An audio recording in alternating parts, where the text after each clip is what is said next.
ምናምን እዛ ጓደኞቼ አብረን ምንል ሰዎች ጓደኛህ ምናምን እንደዚህ ሆነ ሲሉ በጣም መጥፎ ስሜት ነበር የተሰማኝ። በጣም ማለት ነው። በእምነት መመሳሰሉ ሳይሆን አንተ ኢትዮጵያዊ ወንድሜ ነህ። ምንም አይነት ነገር እንዲደርስብህ አልፈልግም። ለምን በህግም መጠየቅ ይቻላል። ችግር ካለብህ በህግ መጠየቅ ይቻላል። በህግ የሚያስጠይቅ ነገር ካለ ካልሆነ ዞር ብሎ ራስን ጀርባን ማየት ነው። ገባ? ልክ ያልሆነውን የራስን ነገር ማስተካከል እየተቻለ በሰው ላይ ማለት ሌላ ነገር ለመፈጸም መሞከር በእውነት ነውር ነው፣ ያሳፍራል። እኔ እንጃ ማንንም የሚወክሉ ናቸው ብዬ አላስብም። ግን አንተ እንኳን ለዚያ በቃ አባቴ እንኳን በሰላም ማለት እኔ ጥሩ ስሜት እየተሰማኝ አልነበረም። ጓደኞቼ እንደዛ ሲሉኝ አረ ምንድነው ምን እየሆነ ምናምን ነገር በፍጹም ያልጠበቅኩት ነገር ነውና መጥፎ ሆነ ስሜት የገባ ልነግርህ ከምችለው በላይ። ለምን እኔ ቢያንስ በወንድምነት በጣም ላንተ በጣም ነው የምወድህ። ማለት እዛ ጋር ያውቃሉ ጓደኛህ ምናምን ስለሚሉኝ አብረን የምንውላቸው ልጆች በጣም ብዙ ሆነን ነው የምንውለው። ሙስሊሞችም ኦርቶዶክሶችም አብረን ስለምንውል እንቀላለዳለን፣ እንጮታለን። በአንተ ፕሮግራም ላይ የሰማነውን እዛ ጋር ዝም ብለን ዲስከስ እናደርጋለን እንጂ ምንም አይነት የጥላቻ የክፋት አይነት ስሜት የለንም እኛ ስንውል ማለት ነው። እና አሁን የሰማሁት ነገር የሆነ ለማመን ከብዶኝ በቃ ጥሩ ስሜት አልተሰማኝም ነበር። ከዚህ በፊትም ነግሬያለሁ ለአንተ ያለኝን ስሜት እና ለምን ሊሆን አይችልም ማለት ችግር ካለ ስተት ካለ አንተ እውነት የዛን ሰው መብት ተጋፍተ ከሆነ ህግ አለ እኮ አገሪቱ ላይ ህግ አለ። ሁላችንም የምንዳኝበት ነው። ገባ? ስለዚህ በዛ መጠየቅ ይቻላል እንጂ ሰው በሰው ላይ እርምጃ ሰው የራሱን ፍርድ ሊሰጥ አይችልም። ፍርድ ሰጪ ፈጣሪ ነው። እንዲህ ወደሱ እኮ ነው መጠየቅ። ለእኔ ሁሉ ነገር የሰጠኝ ፈጣሪ ነው አይደለም? መጠየቅ ካለብኝ የተገፋው ከመሰለኝ በዛ መንገድ እሱን ነው መጠየቅ። እኔ የማመልከው እሱን እስከሆነ እሱን ጠይቄ መፍትሄ ማግኘት ነው። ገባ? ስለዚህ እኔ እንደዚህ አይነት ነገር በእውነት በጣም አሁን ራሱ መምጣትን ነገረኝ። እዚህ አንተ ስራ አለ አቤል የሚሉት አብረን ከምንውላቸው ልጆች በጣም ማለት ለአንተ ትልቅ ቦታ አለው። ብዙ ጊዜ ይመጣል አያስገባኝም ምናምን ጓደኛ ብሎ ይወቅሰኛል። አሁን ራሱ እፎይ እኮ መጣ ምናምን ብሎ እሱ ነው ደውሎ ነግሮኝ እዚህ ስር ነው ያለው አንተ ጋር አቤል ተሻለ የሚል ልጅ በቃ ማለት እኔ ስሜቴን መቆጣጠር አቅቶኝ ነው አንተ ጋር መጥቼ እስካወራውላ ጨንቆኝ ነበር። ያው አባቶች እያወሩ ስለነበረ ለነሱ ክብር ለመስጠት ያህል ማለት እንትን አላልኩም። እንዴት ነው ምናምን በቃ እንኳን ሰላም ሆንኩ ለማለት ጊዜው እንትን አላለኝም ነበር። እሱ ለመለሶ ደውሎ ለምን ታዲያ እንኳን ፈጣሪ ያተረፋት አትለውም ሲለኝ አባቶች እያወሩ ነው ብዬው ነው። እና እፎይ ፈጣሪ እንኳን ጠበቀ፣ ደግሞም ይጠብቀሃል። ለምን አንተ የራስህ ውስጥ የሚሰማህን አስተምሮት ታስተምራለህ። ስለዚህ እኔ ደግሞ ልክ አይደለህም ብዬ ካሰብኩ በህግ መጠየቅ አለብኝ። ካልሆነም ወደ ፈጣሪ ነው እንጂ ገባ በአንተ ላይ ጥቃት ጉዳት እስከ ማድረስ የሚያደርስ ነገር ያለ አይመስለኝም። ገባ? እኔም ላይ እኮ እዚህ በኮመንት ብዙ ነገር የሚሉኝ አሉ። እንዲህ መልካምነት ማለት እኔ ብሞትም አንድ ሰው ነኝ፣ ምንም ችግር የለውም እኮ ይሄን ያህል። ግን ፍቅር ይበልጣል፣ ከምንም ነገር መማር ይበልጣል። የሰውን ህይወት መንጠቅ በጣም ከባድ ነገር ነው። በእውነት ይከብዳል። ነገ ሌላውስ ትውልድ ምን አይነት ተስፋ ይኖረዋል? ምንስ የመናገር እድል መብትስ ይኖረዋል? በእውነት በጣም ነው ማመሰግነው። ለሌሎች ሰዎች እድል ስጥ። እፎይ ነገም ተነገ ወዲያም ስለምንገናኝ በጣም ነው ማመሰግነው። አቤልንም እዚህ ስራ አለ ካለ አስገባው። አቤል ተሻለሚ አመሰግናለሁ። ሁላችሁም ሰላማችሁን ያብዛልኝ።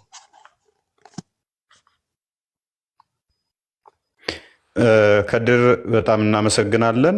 ወንድማችን ከድር ጤናማ ጭንቅላት ካላቸው እና ግድያን ከሚያወግዙት አንዱ ነው። ምንም እንኳን በእምነት ባንመሳሰልም የሰው ልጅ በመገደል አለበት፣ እኛ ልናርደው ልንገለው አይገባም ብሎ የሚያምን ወንድማችን ነው። ከዚህ በፊት አንድ ሁለት ተገናኝተናል፣ ላይቭ ላይም አውርተናል። የተለያዩ ሀዲሳቶቹ ላይ ክርስቲያኖች ላይ እንትን ያሉትን ከድር እንግዲህ ጤናማ ከምንላቸውና አሉ ሌሎችም ብዙ አሉ ሀባሾች እንደዚህ አይነት ኦልሞስት እንደዚህ አይነት ሀሳብ ነው ያላቸው። ከክርስቲያኖች ጋር በሰላም ነው መኖር ያለብን። ሰዎችን ማረድና ገነት እንገባለን ተዛ እነሱን ገለን 72 ሴቶች በገነት ይሰጠናል የሚል እምነት የላቸውም። እነሱን አርደን በእነሱ ሰማዕትኛ ተብለን ገነት እንገባለን የሚል እምነት የላቸውም። ሪስፔክት እናደርጋቸዋለን። እንደነኛ አይነቶቹም በጣም እናከብራለን፣ እንወዳቸዋለን፣ ወደ እውነትም እንጠራቸዋለን በዛውም። ነገር ግን በማህበራዊ ህይወት ላይም ደግሞ እንቀጥላለን ከእንደኛ አይነቶቹ ጋር ባይመጡም እንኳን ማህበራዊ ህይወት ይቀጥላል፣ ሰላማዊ ሁኔታ በሆነ ሁኔታ ማለት ነው። አይ ቲንክ ወደ ማንኛው ልለፍ? ቀሲስ ዲበኩሉ እርሶ ከተመቾት የእርሶ ተራ ነው። እሺ ቀሲስ መጋቢ ሃይማኖት ይፍቱኝ ባርኩኝ። እንዴት ዋሉ አደሩ አመሹ? አይ ቲንክ ዋሉ ነው መሰል እርሶ ጋር እፎይ ጳላዲዮስ ሌሎችም ወንድሞቻችን እህቶቻችን ከታችም ከላይም ያላችሁትን ሰላም እግዚአብሔር ከሁላችን ጋር ይሁን። እንደምን ቆያችሁ? ስለዚህ ሰዓት እግዚአብሔር አምላካችንን እናመሰግነዋለን። የመጀመሪያ ነው እፎይ ጋር የምገባው አድናቆቴ በጣም ለረጅም ጊዜ የቆየ አፍኛው ቆይቼ ግን በጣም እያሰብኩ ነበር። እግዚአብሔር በሚያውቀው ይህን ልጅ እንዴት ነው ማገዝ ያለብን? እንዴት ነው መርዳት ያለብን? እፎይን አይቼ እንትን ገዝቻለሁ። የሙስሊሞች መጽሐፍ ሁሉ ገዝቻለሁ ላነብ ማለት ነው። እና እንዲህ ለካ መተኛታችንን ሁሉ እኔ በእፎይ ነው ያየሁት። በጣም ተኝተን የኖርን ሰዎች ነን ማለት እችላለሁ። እና በመጀመሪያ ምስጋና እግዚአብሔርን አመሰግነዋለሁ። እንደ እድል ሆኖ ትናንትና እኔ ላይቭ ላይ ሆኜ በጣም ብዙ እፎይ የሚሉ እፎይታ ያጡ ሰዎች ነበሩ እና ላይቭ ከወረድኩ በኋላ ስደውል የእውነት የምንራችሁ ያው በራቸው እየተንኳኳ ነበረ እና እፎይን በስንት መከራ አግኝቼ ስደውልለት በመሃል ላይ በር እየተንኳኳ ነው ብሎ ስልኩ ተቋረጠ። እንደገና ቆይቼ በጣም ሳልተኛ ነው ያደርኩላችሁ። ታምኑኛላችሁ? ስደዋወል ነው ያመሸውኝ በቤተ ክህነት በተለያዩ ጓደኞች ጋም አባቶችም ጋር እና እፎይንና ጳላዲዮስን አይተን እፎይ እንድንል ያደረገውን እግዚአብሔር እናመሰግነዋለን። ክብር ምስጋና ለአምላካችን ለወደደን በደሙ ከኃጢአታችን ላጠበን እና እንኳን አየናችሁ ማለት ፈልጋለሁ። የመጀመሪያ ሁለተኛ ቆንጨራ ይዘው በሰው ደም ሃይማኖትን ለማጽናት የሚያስቡ ሰዎች ቴንኪው ማለት ፈልጋለሁ። እግዚአብሔር ይስጣችሁ፣ እናመሰግናችኋለን። የተኛውን ክርስትናችንን ስለምትቀሰቅሱት፣ ያንቀላፋው ማንነታችንን እሳት ስለምታነዱበት ስለምትለኩሱት፣ የክርስትናውን ውበት ስላሳያችሁን ከልብ እናመሰግናችኋለን። እናንተ ባትኖሩ ሰማዕትነት ከየት ይመጣ ነበር? እናንተ ብትኖሩ በደም ክርስቶስን የሰበኩትን ሰማዕታት ካው ደግሞ በእንተ እግዚአብሔር ታገሱ ሞተ መሪ ይላል። ሰማዕታት መራራውን ሞት ስለ ክርስቶስ ታገሱ። ወካው ደግሞ በእንተ እግዚአብሔር ስለ እግዚአብሔር ደማቸውን አፈሰሱ። እነዚያን የመሰሉ እንደ ደመና በዙሪያችን የሚከቡንና የከበቡንን እነ ቅዱስ ጳውሎስን እነ ቅዱስ ጴጥሮስን መች እናያቸው ነበር እናንተ ባትኖሩ? እና የክርስትና ውበት ፈተና ነው። የክርስትና ውበት የሚጸናው እንዲህ ባለ ህይወት ውስጥ ነው። እዚህ ማሳደድ ውስጥ የገባ ነው። ይሄ የዓለም ምኞትና አምሮት ውስጥ የገባ ነው። ይሄ ዓለም ቤት ስራ ላይ ቢልዲንግ ላይ የምንሯሯጠው ክርስትናውን የረሳ ነው። እንደናንተ የሚያነቃናተን ነው። ሙሰኛን፣ ዘረኛን፣ ጎጠኛን፣ መንደርተኛን፣ ሰፈርተኛን ያፈራ ነው። ክርስትና ምቾት ላይ ስለሆነ ነው። ቅምጥል ላይ ስለሆነ ነው። እና ቴንኪው እናመሰግናችኋለን። ከክርስቶስ ጋር የበለጠ ስለምታገናኙን፣ ስለምታጣብቁን፣ የቆምንበትን ዓላማችንን እንድናስታውስ ስለምታደርጉን እናመሰግናችኋለን። ባለቆንጨራዎች ቴንኪው ማለት እፈልጋለሁ። ውበቱን አሳይታችሁናል። እግዚአብሔር በሚያውቀው ሰው በሀገሩ ሰው በሚኖርበት ሀገር ላይ ሰው በተወለደበት መንደር ላይ ሰው በኢትዮጵያ ውስጥ እንዴት ስደተኛ ይሆናል? አንድ ኦርቶዶክሳዊ በትውልድ መንደሩ ላይ እንዴት ስደተኛ ይሆናል? እንዴት በር ይዘጋል? እንዴት መጡብኝ እያለ በር ይንኳኳበታል? እንዴት እዚህ ደረስን? እኔ አንድ ነገር መናገር እፈልጋለሁ በዚህ አጋጣሚ። ቴንኪው ብቻ ብዬ አላቆምም። ክርስትናም ይሆን እስልምና በቆንጨራ ሃይማኖቴን አስጠብቃለሁ የሚል ከሆነ አሸባሪ ነው፣ ወንጀለኛ ነው፣ በዓለም አቀፍ ደረጃ አሸባሪ ነው። ጦር ይዤ ሃይማኖቴን አስጠብቃለሁ ካለ ደግሞአለሁ፣ ክርስትናም ይሁን እስልምና አሸባሪነት ነው። ወንጌል በጦር አይሰበክም። እስልምና ቁርአንም በእስልምና ኢቭን ቁርአናቸው ላይ ካለ ራሱ የራሱ ጉዳይ እስልምና ላይ ራሱ ገድለህ ትጸድቃለህ የሚል ካለ አሸባሪነት ነው። ይሄ በወንጌልም ላይ ይጻፍ በቁርአንም ላይ ይጻፍ፣ እሱ የእግዚአብሔር ቃል አይደለም። የኛ ወንጌላችን ሰይፍ ለሚያነሱት ሰይፍን መልስ የሚል ነው። ሰይፍን የሚያነሱ በሰይፍ ይጠፋሉ የሚል ወንጌል ይዘን ነው የምንሄደው። ሰው በሀገሩ ላይ የወደደውን እምነት የመከተል መብት አለው። ሃይማኖት የወደደውን የመከተል፣ ክርስትና አስገድዶ ተከተሉኝ የሚል አይደለም። የወደደ ይከተለኝ የምንልበት ጥሪ ነው ያለን፣ የፍቅር ጥሪ ነው ያለን። መስቀሉን ተሸክሞ የጠራንን እያየን የምንቃትትበት የምንሄድበት ጉዞ እንጂ በጥላቻ የምንነሳበት ክርስትና የለንም። ስለዚህ አገር የምታሸብሩ ካራ ይዛችሁ ሰይፍ ይዛችሁ በየመንደሩ የምትሄዱ አሸባሪዎች እረፉ። ይሄ ወንጀል ነው። ደግሞ እኔ እስልምናን ማየት የምፈልገው እንዳሁን እንደዚህ እንደ ከድርና እንደነ ሐጂ ሙፍቲ ያሉ ጤናማ ሙስሊሞችን ማየት ነው የምፈልገው።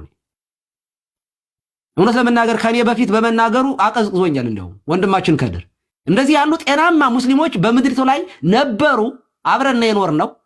የተበላሸ ፖለቲካ አለን እንጂ የተበላሸ የሃይማኖት ስርዓት ግን የለንም በአገራችን። በዓለም ላይ ስንት አሸባሪዎች እርስ በርሳቸው የተገዳደሉ ገዳዮች ነበሩ በዓለም ላይ። እንደነ ሂትለር ያሉ በክርስትና ስም የሚነግዱም ጄኖሳይደሮች ነበሩ። ደግሞ በሊቢያ ላይ ደግሞ ክርስቲያኖች የሚያርዱ አሸባሪዎች ነበሩ። ኢትዮጵያ ግን በሃይማኖት እንዲህ ያለ ነገር የለባትም። በጣም አርአያ የምትሆን አገር ናት። በሽታ የሆነው ፖለቲካችን እንጂ በእምነታችን ተቻችለን ተከባብረን በመስተንግዶ ተሰነጋግረን የኖር ነው። ያንን የሚረብሽ ያንን የሚያውክ ሁሉ መንግስትም ሃይማኖትም የትኛውም ተቋም ላይ ጠንክረን መስራት መቻል አለብን። በስንቱ ነገር እንበጥበጥ፣ በስንቱ ነገር። ስለዚህ የምትወዱትን እስልምናን ሰብካችሁ በአደባባይ በፈለጋችሁት መንገድ አሳምናችሁ ማስለም ትችላላችሁ፣ መብታችሁ ነው። በየታክሲ ተራው ወንጌል የሚሰብክ ፕሮቴስታንት እንዳለ እኛም ወንጌል የመስበክ መብት እንዳለን እናንተም መብት አላችሁ።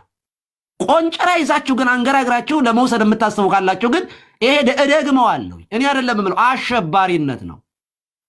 ስለዚህ ዝም ብለን ልናያቸው አንችልም፣ በሕግ እንጠይቃቸዋለን። ይህንን ማለት ፈልጋለሁ። ሶስተኛ ወንድሞቻችን እፎይ፣ ጳላዲዮስ ዓላማችሁን እንዳትረሱ። አሁን ያላችሁበትን ክርስትና እንደ ቀላል ነገር እንዳትመለከቱት። ክርስትና ሲያድግ ራሱን ባዶ ያደርጋል፣ ራሱን እንደ ተራ ነገር ይቆጥራል። እናንተ ላይ ያለው አገልግሎት ግን የእግዚአብሔር ዓላማ ግን በጣም ትልቅ ነው። ስለዚህ ራሳችሁን ከዚህ በኋላ ተቋም ናችሁ። ከዚህ በኋላ ግለሰብ አይደላችሁም። ትናንትና እኔ መልእክት አስተላልፌያለሁኝ በተለያየ መንገድ ከአባቶችም ጋር እያወራሁ ነው፣ አውርቻለሁኝም። ከዚህ በኋላ ዲሲፕሊንድ ሁናችሁ ተቋም እንድትመሩ እናደርጋለን። ፕሮፖዛል አቅርቡ። እምነታችሁን ይህን የፍቅር ወንጌል እንድትሰሩ እንፈልጋለን። በማንኛውም መንገድ እናግዛችኋለን። ፍቅርና የሚያስፈልጋችሁን ነገር በማድረግ ከጎናችሁ እንደምንሆን ቃል ገባለሁ እኔ በግሌ። እናንተን ለማገዝ በነገራችን ላይ ተቋም እንደ ተቋም እንዲሰራ ስለምንፈልግ እንጂ በጣም እኔና ቀሲስ ቴዎድሮስ ብቻችንን እናንተን ማቋቋም እንችላለን። በጣም ውድ የሆኑ ልጆች አሉን፣ ክርስቲያኖች አሉን። ስለዚህ ከዚህ በኋላ ተቋም መሆናችሁን ዓላማችሁን አትርሱ። እመኒ ሀየውነ ለእግዚአብሔር ምንድነው ቅዱስ ጳውሎስ እመኒ ሞት ለእግዚአብሔር ንመውት ወእመኒ ሞትነ ለእግዚአብሔር ንመውት እመኒ ሀየውነ ወእመኒ ሞትነ ለእግዚአብሔር ነን።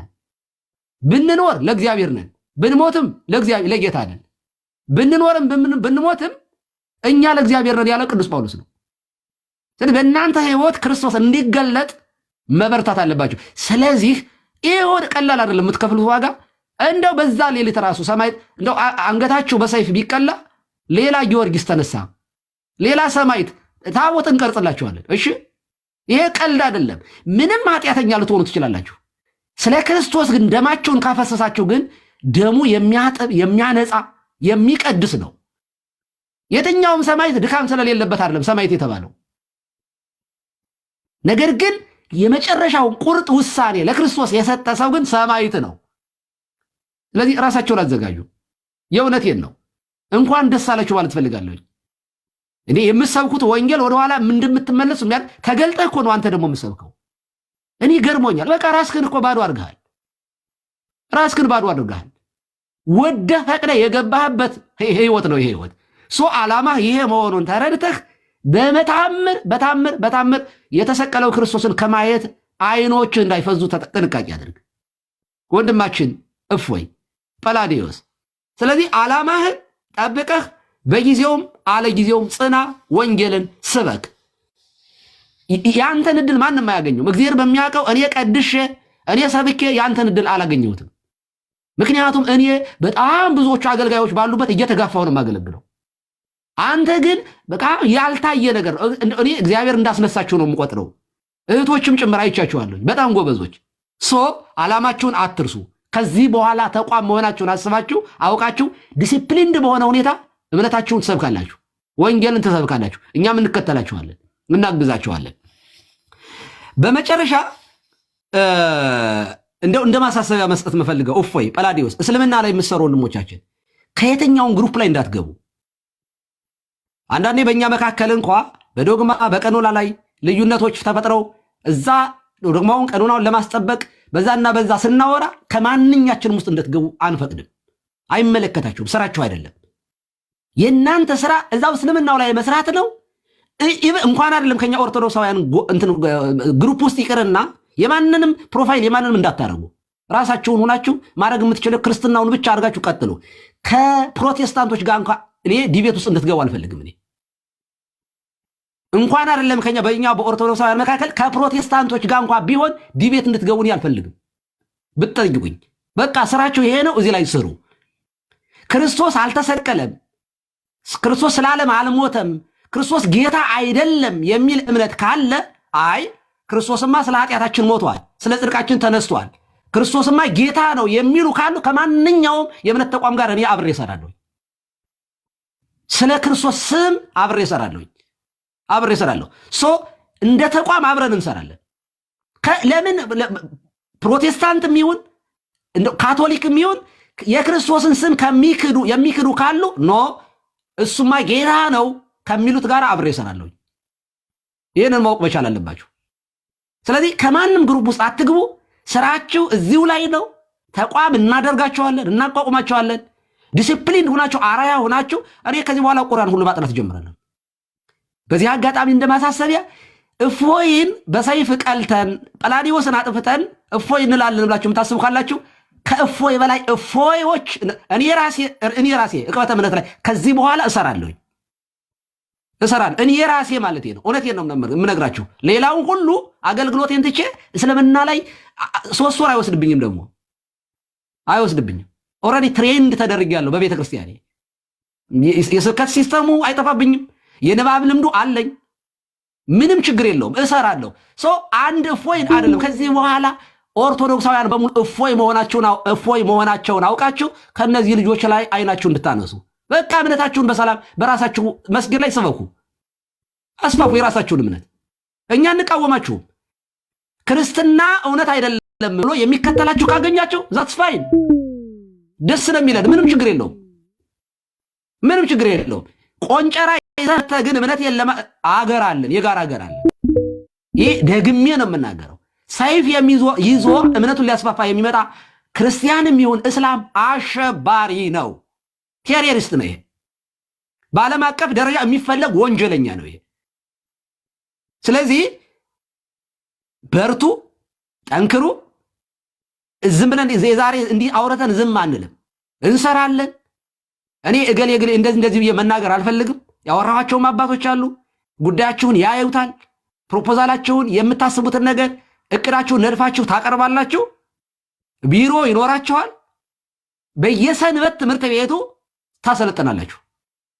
ክርስትና ላይ ትሰራላችሁ። ትልቅ የተከፈተ በር ጌታ ሰጥቷቸዋል። ይህንን ማለት እፈልጋለሁ። ሌሎቻችሁ ተባበሩ፣ ወንድሞቻችሁን አግዙ። ይሄ ዝም ብሎ ቀኝህን ሲመታ ይሄ ሀገር ነው ወዳጄ።